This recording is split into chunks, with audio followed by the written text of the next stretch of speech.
The AF-1 Mini is 99% the camera that the Olympus MJU is, for less than half the price. And in some ways, it's also a genuinely better camera. I'll get to that in a moment, but first let's talk about where this little rounded brick actually came from. The AF-1 Mini kind of sits in between the AF-1 series and the Olympus MJU in terms of specs. The Mini is smaller and more refined than the AF-1 series by quite a bit. This one is really chunky, but it's also larger and feels a bit less refined maybe than the Olympus MJU. The Olympus MJU really is quite a bit narrower. It does also have this nice 35mm f3.5 lens, which for as far as I could uncover after some serious sleuthing, it's basically the same lens as on the MJU. Perhaps some slightly different coatings on the MJU, which make it a bit more, a bit sharper, a bit more contrasty according to some. I couldn't really spot the difference. All of these Olympus cameras that I just mentioned have this similar clamshell design, which I really love in a point and shoot because it's super quick to operate and it protects the lens when it's closed.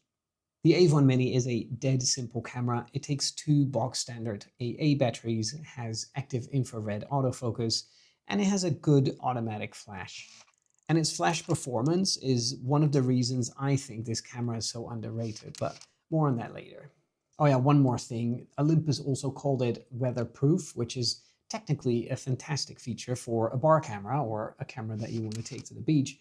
However, most of these battery latches on the AF-1 Mini, they're broken.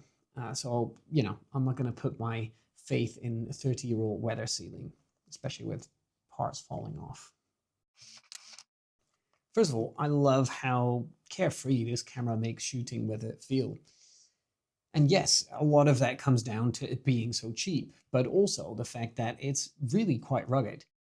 I literally never worry about it. I can toss it in a bag, hand it to friends, or even let strangers take a few pictures at the bar. It handles it. And the thing is, that makes for the most spontaneous moments that always end up being my favorite photos. There's something about giving someone a simple point-and-shoot film camera that makes everyone a bit more at ease. People stop posing, and the photos, in my opinion at least, they really reflect that. The other kind of minor thing that adds to the carefree and budget nature of the AF-1 Mini is the fact that I consistently get at least 38 pictures from a roll of 36. It's because you barely have to pull the film from the canister when you're loading it. So yeah, a few free shots on an already dirt cheap camera. This is not bad at all. So even though it's a bit bulkier than the MJU, and definitely bulkier than the MJU 2, I do find it a bit nicer to hold than both of these. The rounded edges and the little grip when the clamshell is open, it just makes it feel quite nice and secure in the hand. Now, about this one thing that this little taped up plastic fantastic 90s camera does way better than you'd expect for the price, is that it absolutely nails the exposure and flash balance. Even in mixed light, faces are well lit, backgrounds hold the level of detail, and the flash isn't that harsh, unless you get way too close, then it's like completely blown out, but overall, the flash is nicely balanced. The lens is sharp and contrasty as you'd expect from this lens, but it's the metering, especially combined with the flash, that's the thing that impressed me the most with this little camera. Having said that, the AF-1 Mini can hold its own in different conditions, so it's not just all about its flash performance. Here's a quick comparison, quick side-by-side comparison with two cameras way out of its league, the Fujifilm Klasse and the Leica Minilux. You know, just to see how it holds up. Not bad by any means, but you definitely start seeing its limitations with pretty strong vignetting and harsher contrast.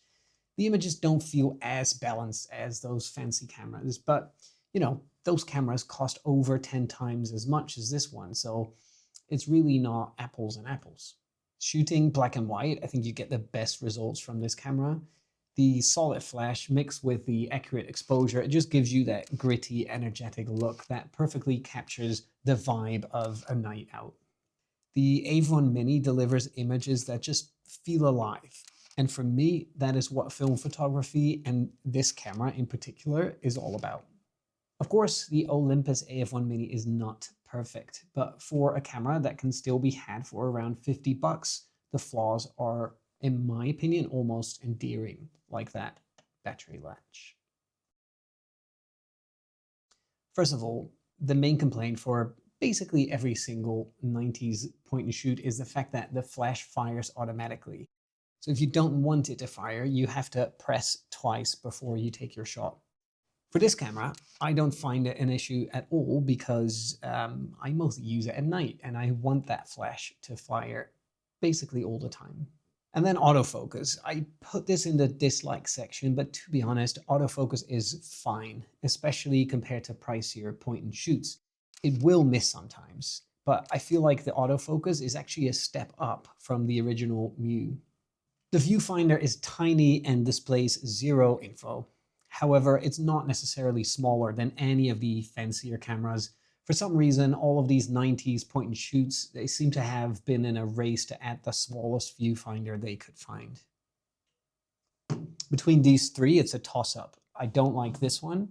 I think the magnification is too big, I guess. So with glasses, I can't see the whole frame. These two are roughly the same. And then there is the battery latch. Yes, they are almost all broken. There is an upside to this though. It keeps prices low because people assume that it's a fatal flaw. It's not. You know, you can put a cool little sticker on it and it's fixed. Also, you can shoot close to a dozen rolls with tons of flash use before having to replace the batteries. So it's pretty good on power consumption. Therefore, the broken battery latch is just not really an issue, as you hardly ever need it to open.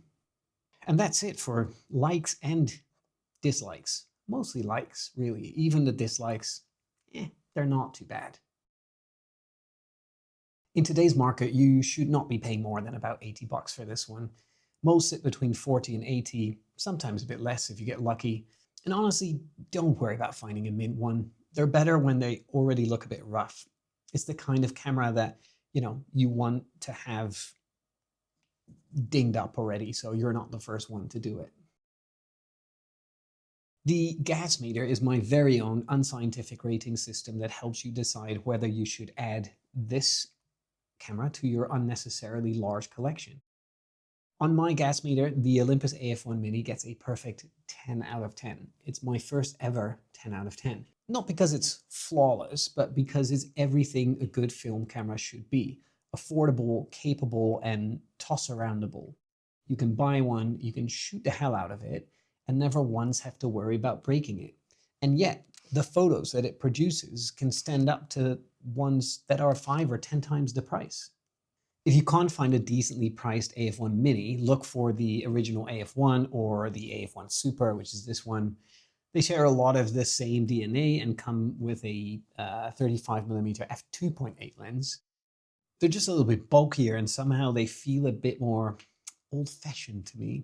Another good option is the Minolta Riva Mini, which a lot of you recommended. I haven't used this one yet, but supposedly this comes with a very good lens and it's also very cheap. So looking forward to trying this one out. It's definitely equally plastic fantastic, if not more so. And the buttons are microscopic. Fantastic. So yeah, that's my bar camera, the Olympus AF-1 Mini. It's not glamorous, it's not collectible, but it's the camera that comes with me when others stay at home.